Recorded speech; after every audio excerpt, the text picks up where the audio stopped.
ఈరోజు దేవుని పిల్లలుగా ఉన్న మనము ఎలాంటి వారంగా ఉన్నాం?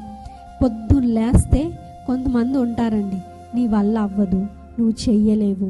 మా అబ్బాయి అండి చదివే రాదండి, చదివే అవ్వదండి, మొద్దండి, మ్యాథ్స్లో అస్సలు మార్క్స్ రావండి అని మీ నోటితో మీరేం చేస్తున్నారో తెలుసా? ప్రొఫెసైజింగ్. మీరు ఎప్పుడు గుర్తుపెట్టుకోండి, మీ నాలుకకు దేవుడు శక్తినిచ్చాడు.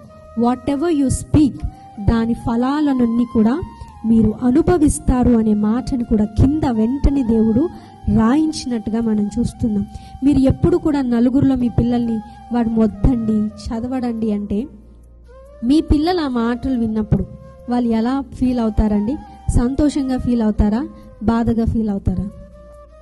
బాధగా ఫీల్ అవుతారంటే నలుగురిలో వాళ్ళని ఏం చేస్తున్నాం అంటే చులకన చేస్తున్నాము, చిన్న చూపు చూస్తున్నాము, వాళ్ళని బాధ పెట్టే ప్రయత్నము, వాళ్ళని కృంగుదలలోకి తీసుకెళ్లే ప్రయత్నం మనం చేస్తున్నాం. కాబట్టి వీలైతే వాళ్ళని ఎంకరేజ్ చేయడానికి చూడండి, దేవుని మాటల ద్వారా బలపరచడానికి చూడండి.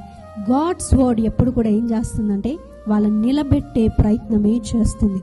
మీరు యేసు ప్రభు వారి అద్భుతాలను చూస్తే అండి, అందరూ కూడా ఒక మాట ద్వారా ఆయనను వాళ్ళని అందరినీ జీవింపజేసినట్టు, స్వస్థపరిచినట్టు, ఆరోగ్యం ఇచ్చినట్టుగా మనం చూస్తున్నాం. అంటే ఆయన మాటలో ఏముంది? జీవం ఉంది, శక్తి ఉంది. మరి ఆయన పిల్లలుగా మనకు కూడా దేవుడు ఆ జీవాన్ని, శక్తిని ఇచ్చాడు. కానీ ఎలా వాడుతున్నాము అనేది వెరీ వెరీ ఇంపార్టెంట్.